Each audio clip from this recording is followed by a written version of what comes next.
साथियों, आज हम उन निवेशकों के लिए बात करेंगे जो बिल्कुल अपने शुरुआती दौर में हैं। उनके पास अपना बैंक अकाउंट है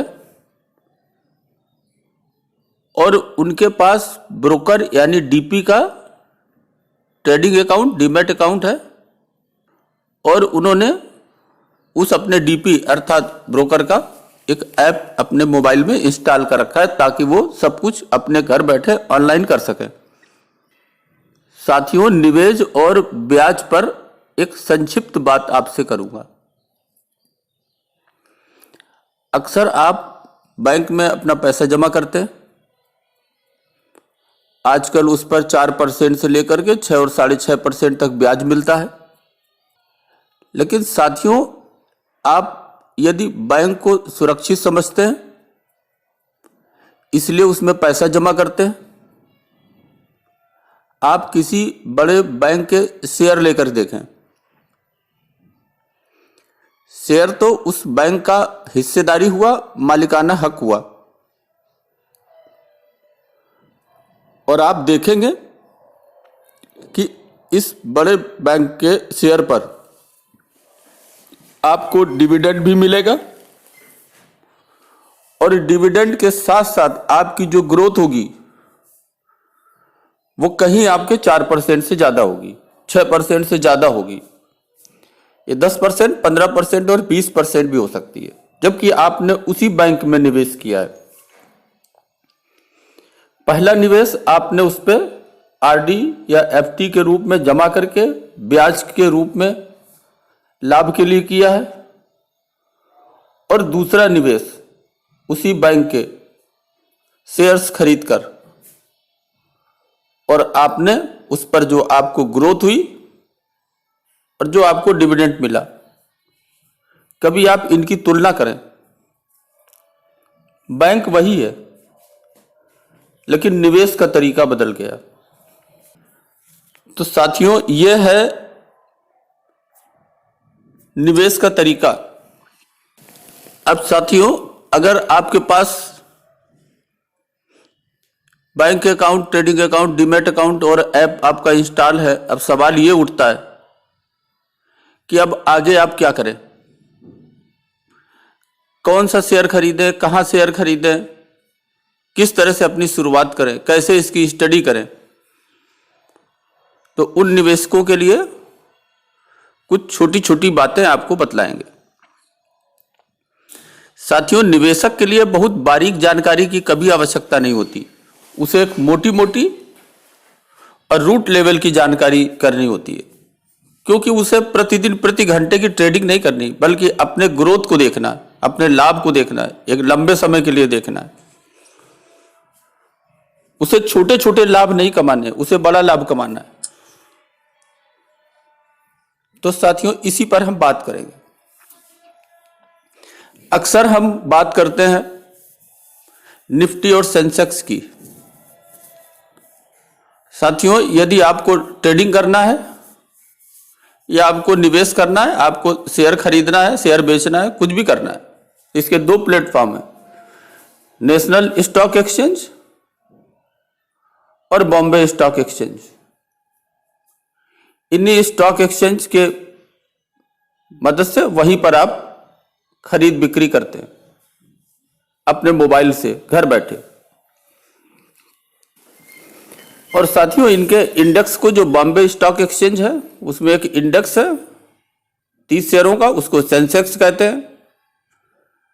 वो एक तरीके का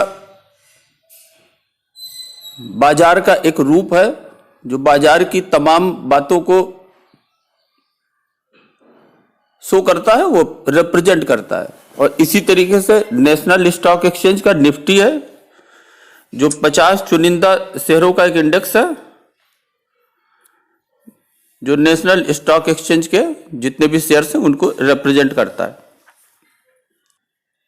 अब साथियों, आप क्या करें, इसके लिए आपको कुछ आधारभूत बातें आपको बतलाना जरूरी है। साथियों, जब बाजार खुलता है, बॉम्बे स्टॉक एक्सचेंज या नेशनल स्टॉक एक्सचेंज, यहाँ साथियों जो खरीद बिक्री जो शुरू होती है वो 9:15 पे शुरू होती है। लेकिन साथियों आपने देखा होगा कि जब कभी एक साथ खरीदार यानी बायर्स और सेलर्स इकट्ठे हो जाएं, जो पहले के जो कुछ मिनट होते हैं उसमें बहुत ज्यादा वोलेटिलिटी होती है।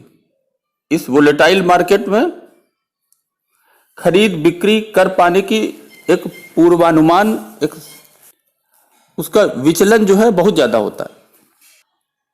और ऐसी दशा में इस विचलन को कम करने के लिए अब एक व्यवस्था की गई है नेशनल स्टॉक एक्सचेंज और बॉम्बे स्टॉक एक्सचेंज में। जो पहले 15 मिनट हैं वहां पर एक तरीके से प्रॉक्सी ट्रेडिंग होती है, ताकि इस 15 मिनट में जो दबाव है वो कम हो जाए और मार्केट स्थिर हो जाए। इसमें साथियों कुछ 15 मिनट को भी डिफाइन कर दिया गया है। इसके जो पहले 8 मिनट है यानी 9 बजे से लेकर के 9:08 तक ये दोनों एक्सचेंज ऑर्डर्स कलेक्ट करते हैं अपने सिस्टम पर, उसको मॉडिफाई करते हैं या उसको कैंसिल करते हैं। यदि आपने कैंसिल कर दिया, यदि आपने मॉडिफाई कर दिया, तो 8 मिनट पर ऐसे तमाम बायर्स और सेलर्स के जो भी ऑर्डर्स हैं उनको प्रोसेस करते हैं। आप लिमिट ऑर्डर भी लगा सकते हैं, आप मार्केट ऑर्डर भी लगा सकते हैं। लिमिट ऑर्डर का अर्थ है कि आप किसी निश्चित रेट पर खरीदना चाहते हैं या जो सेलर्स हैं वो किसी निश्चित रेट पर ही बेचना चाहते हैं। और मार्केट ऑर्डर का मतलब यह है कि जो डिमांड एंड सप्लाई के अंतर्गत जो मार्केट में रेट निर्धारित होंगे उन दरों पर खरीद और बिक्री करनी है। इस प्रकार से साथियों 9:08 पे इस तरह की विंडो बंद हो जाती है और 9:15 से जो वास्तविक ट्रेडिंग है यानी खरीद और बिक्री के ऑर्डर्स एग्जीक्यूट होने लगते हैं। तो इस प्रकार से ये जो 15 मिनट जो मिलता है, इस 15 मिनट में खरीदार और बेचने वाले को मार्केट ऊपर और नीचे जाने का अनुमान लग जाता है। अगर आप साथियों देखेंगे तो इस 15 मिनट में मार्केट की जो वोलेटिलिटी है वो बहुत ऊपर नीचे होती है, लेकिन 9:15 तक आते आते मार्केट लगभग स्थिर से हो जाते हैं। इसको कहते हैं प्री ओपनिंग सेशन। ये प्री ओपनिंग सेशन एनएससी और बीएससी दोनों प्लेटफॉर्म पे होता है। साथियों मार्केट जो है वो 3:40 पे बंद हो जाता है, अर्थात 15:40 पर। लेकिन साथियों जो अंतिम मिनट में जो भी ऑर्डर सिस्टम पर आते हैं उनको प्रोसेस करने के लिए 20 मिनट वहां पर एनएससी और बीएससी के एक्सचेंज में लिया जाता है और 20 मिनट में उन्हीं को प्रोसेस कर दिया जाता है और 4:16 आवर्स पे मार्केट क्लोज हो जाती है। यह है सिस्टम साथियों एक्सचेंज का। अब हम फिर वहीं पर आते हैं कि आखिर आप देखें तो समझें कैसे। इसके लिए मुझे कुछ उदाहरण लेना पड़ेगा। साथियों हम moneycontrol.com की साइट का उदाहरण लेते हैं। यदि आप moneycontrol.com अगर आप खोलेंगे और उसमें किसी शेयर्स को सर्च करेंगे तो जो आपके सामने विंडो खुल करके आएगी उसमें कुछ ऐसी बातें लिखी होंगी जिन्हें आपको समझना होगा, और आप समझ गए तो आपकी समझ बढ़ेगी और आप सही फैसला ले पाएंगे। साथियों, आप moneycontrol.com की अगर साइट खोलें तो उसमें पहले एक सर्च का बटन होता है। वहां पर आप अगर सर्च के लिए जो भी फिल करेंगे और जब ओके करेंगे तो वो शेयर्स का विंडो ओपन हो जाएगी।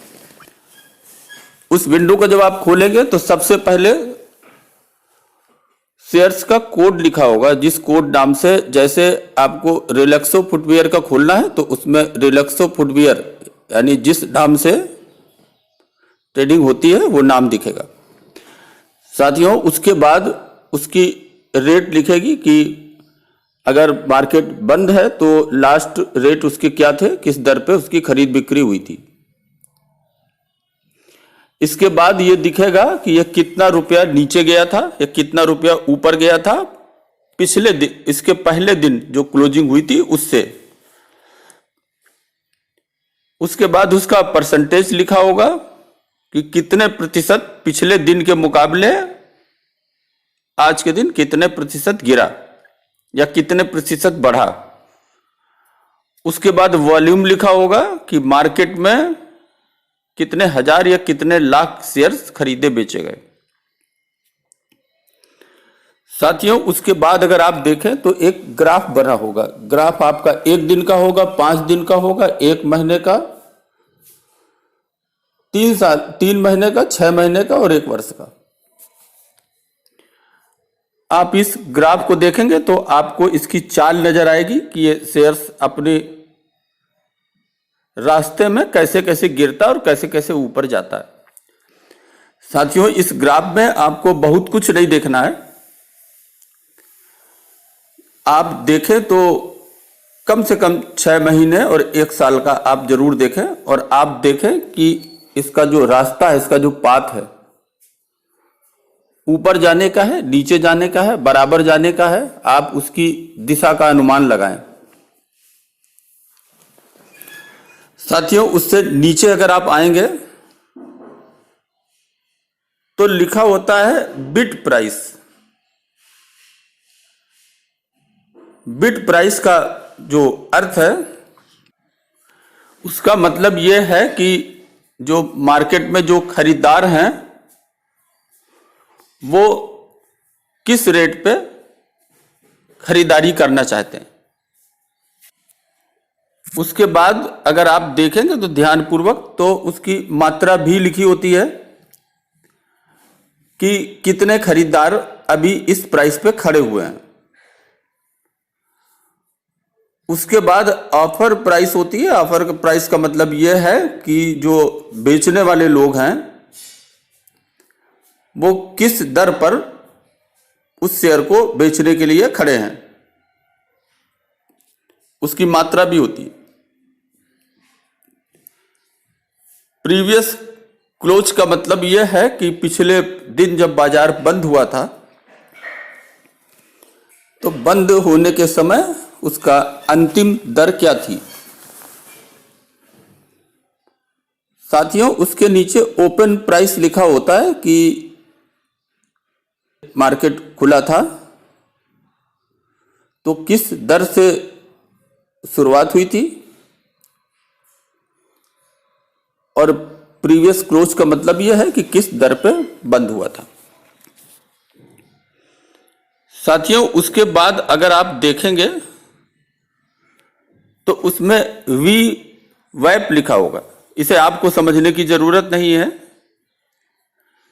ये जो ट्रेडर्स जो हैं ये खरीद बिक्री करते हैं जो डेरिवेटिव्स पे, ये उनके लिए है जो फ्यूचर ऑप्शंस में करते हैं। साथियों, उसके बाद अगर आप देखेंगे तो उस दिन का लो और हाई लिखा होता है कि कितने नीचे तक गया और कितने ऊंचाई तक रेट इसके आए।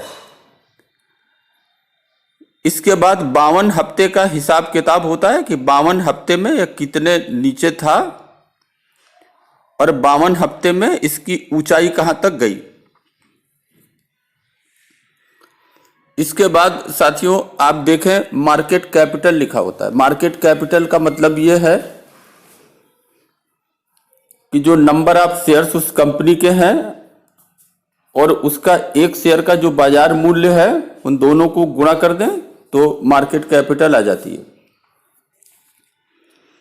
साथियों, उसके नीचे लिखा होगा कि ये कंपनी डिविडेंड जो देती है, कंपनी को जब लाभ होता है तो अपने जो अंशधारी हैं, शेयर होल्डर्स हैं, जिनके पास शेयर्स है, उनके शेयर्स की संख्या के अनुसार जो लाभ होता है वो अपने लाभ को अपने शेयर होल्डर्स में बांटते हैं। ये साल में 2 बार 3 बार भी हो सकता है, 4 बार भी हो सकता है और 1 बार भी हो सकता है। तो ये कितना लाभ का अंश यानी लाभांश यानी डिविडेंड अपने शेयर होल्डर्स को देती है, उसका प्रतिशत लिखा होता है। तो लाभांश प्रति शेयर का प्रतिशत आप यहां से देख सकते हैं। साथियों, जो कंपनी की जो कुल पूंजी होती है, कुल कैपिटल होती है, वो हिस्सों में बांटी जाती है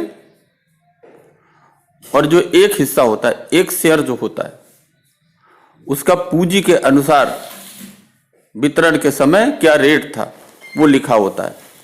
जैसे उदाहरण दें, रिलैक्सो कंपनी का शेयर जो है 854 रुपये 85 पैसे लिखा हुआ है, लेकिन इसकी फेस वैल्यू जो है 1 रुपये लिखी हुई है। साथियों, इसके बाद लिखा होता है बीटा, BETA। ये साथियों, बीटा एक ऐसा मूल्य है जो बाजार का जो सापेक्ष, उसके सापेक्ष में उसकी स्थिरता को मापता है। अर्थात ये जो शेयर आपने खोला हुआ है, बाजार का जो इंडेक्स है, अगर हम निफ्टी की बात करें, नेशनल स्टॉक एक्सचेंज की बात करें, तो वहां निफ्टी है जो 50 शेयर्स का समूह है। तो ये जिस रफ्तार से चलता है ऊपर, उसी रफ्तार से आपका शेयर चलता है। जिस रफ्तार से ये नीचे आता है, उसी रफ्तार से आपका शेयर नीचे आता है। तो इसकी बीटा वैल्यू 1 हुई।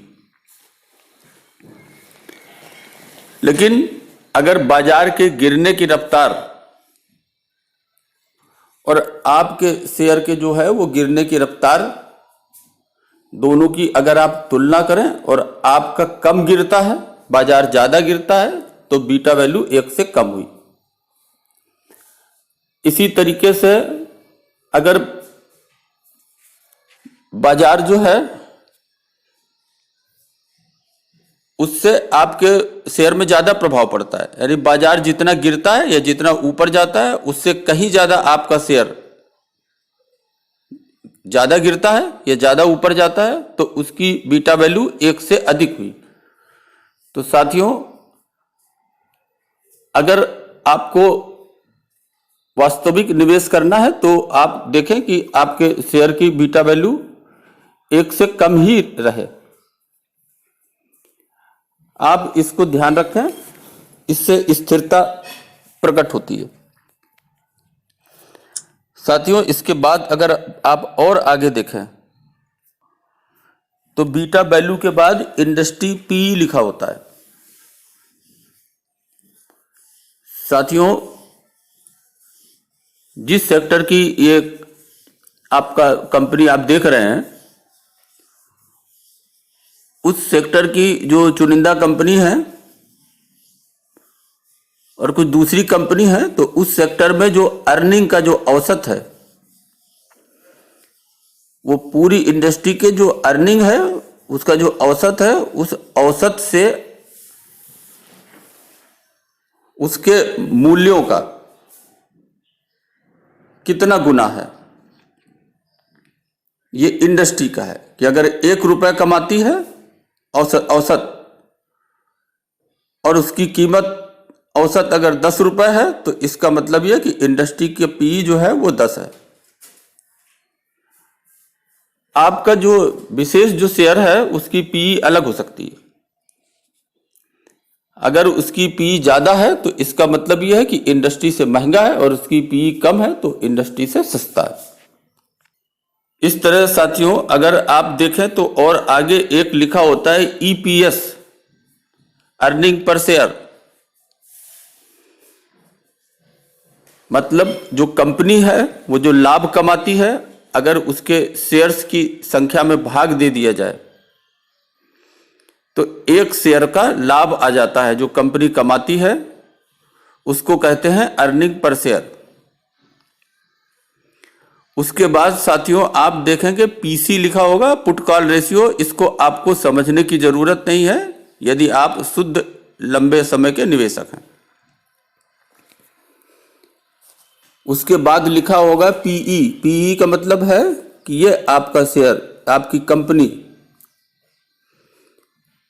जो कमाती है एक शेयर का, उसकी अर्निंग है, उसके कितने गुने पर बाजार में मिल रहा है, ये इस शेयर का पीई है, जो अभी इंडस्ट्री पीई और पीई के विषय में जो आपको बतलाया।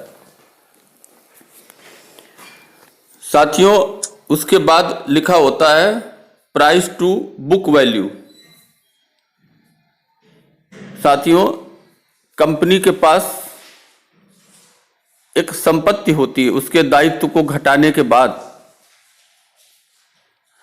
और उसको अगर हम शेयर की संख्या से भाग दें तो एक शेयर की संपत्ति निकल आती है, उसको कहते हैं बुक वैल्यू एक शेयर की। और इस बुक वैल्यू से जितने गुने पे बाजार पे ये एक शेयर मिलता है उसको कहते हैं price to book value.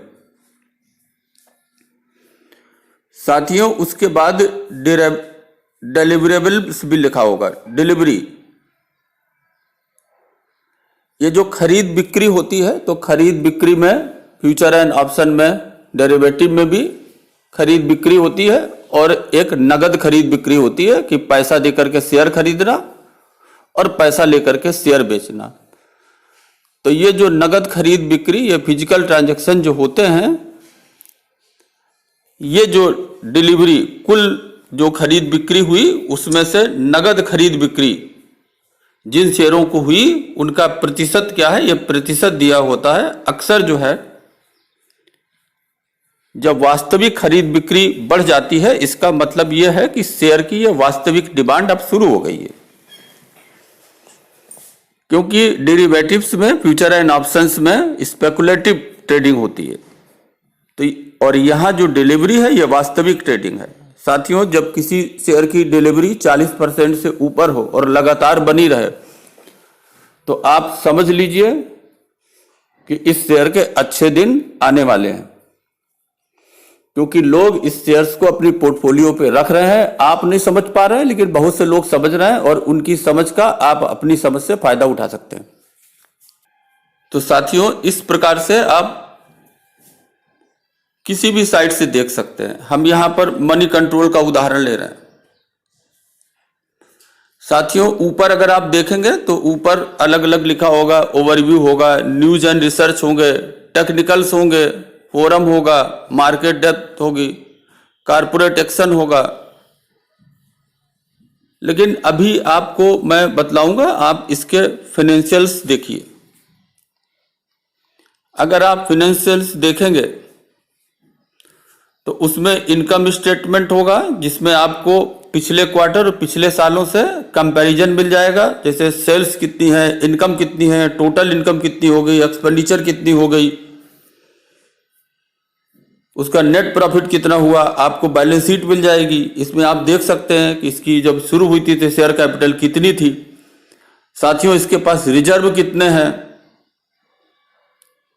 Surplus कितना है, इसकी लायबिलिटी कितनी है, इसकी फिक्स एसेट्स कितने हैं, करंट एसेट्स कितने हैं, इसकी कंटिंजेंट लायबिलिटीज कितनी है, संभाव्य दायित्व, अर्थात कुछ ऐसे दायित्व जो हो सकते हैं, अभी तो नहीं है लेकिन संभावना है कि ऐसे दायित्व हो सकते हैं। तो इनका रिजर्व से जरूर आप मिलान करें। इसके बाद साथियों कैश फ्लो होगा। कैश फ्लो में आप देखेंगे कि अगर कंपनी के पास व्यापार चलाने के लिए कुछ कैश की जरूरत पड़ती है, वो कैश उसके पास होना चाहिए। अगर उसके पास कैश नहीं है तो उसको अपने व्यापार संचालन में बहुत कठिनाई होगी। तो इसमें ऑपरेटिंग एक्टिविटीज के लिए कितना कैश है, इन्वेस्टिंग के लिए कितना है, फाइनेंशियल के लिए कितना है, और अदर्स के लिए कितना है, और नेट कैश फ्लो कितना है, ये देखना साथियों बहुत इंपॉर्टेंट है, क्योंकि किसी भी कंपनी के पास कैश फ्लो होना चाहिए।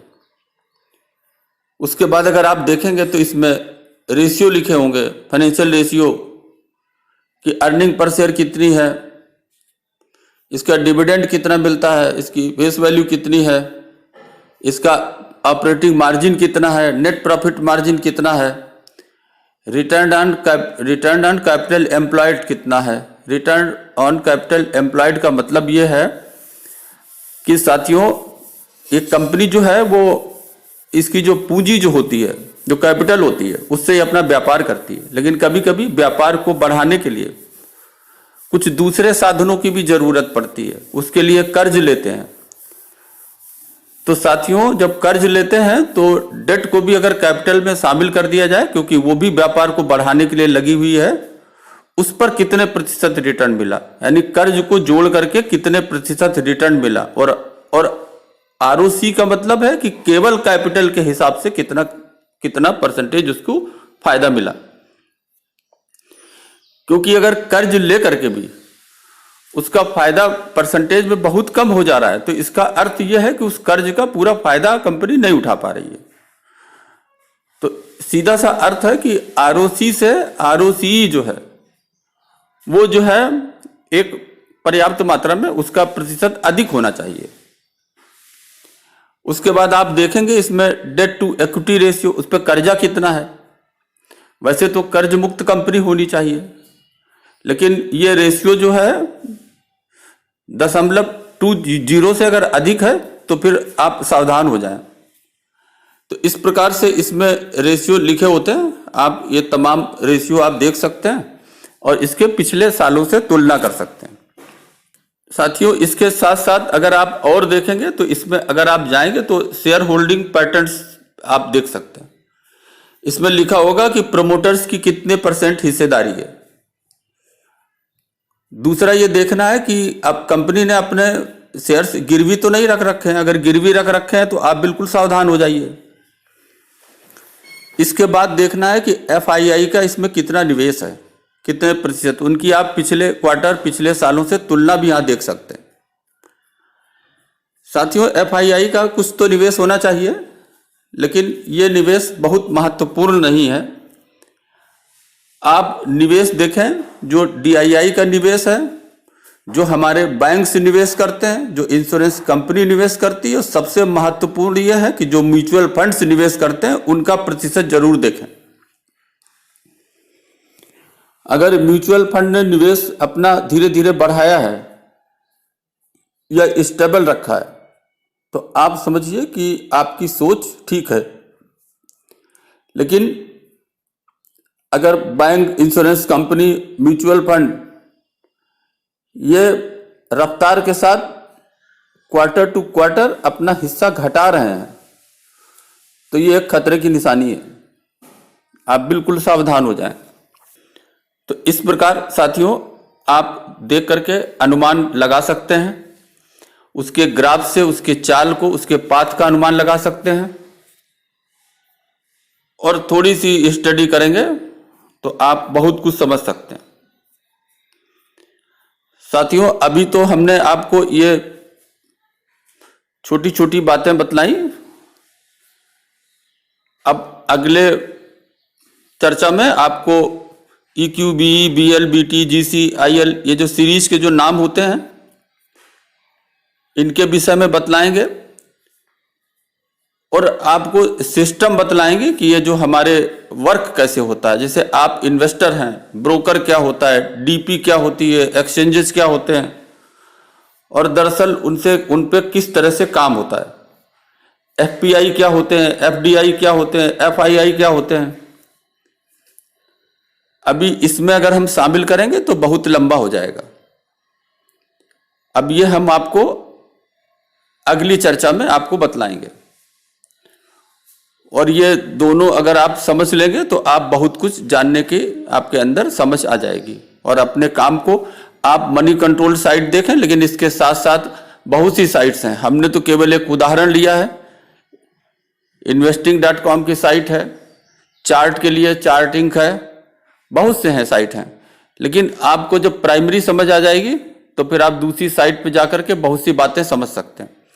लेकिन बस यही ध्यान रखें कि हमेशा जब अपना ध्यान बनाएं, अपना विचार बनाएं, अपने पढ़ें, तो कम से कम 6 महीने और 1 साल इस पूरे को देखें, पूरे को समझें, पूरे को पढ़ें, चार्ट देखें या कुछ भी देखें और उसके हिसाब से अपना डिसीजन लें। 1 मिनट, 1 घंटा, 1 दिन, 15 दिन, 1 हफ्ते इन तमाम बातों पे न फंसें और बहुत बारीकी में न जाएं, क्योंकि अगर आप बहुत बारीकी में जाएंगे तो आप अपना नुकसान कर लेंगे। अभी के लिए बस इतना ही। धन्यवाद।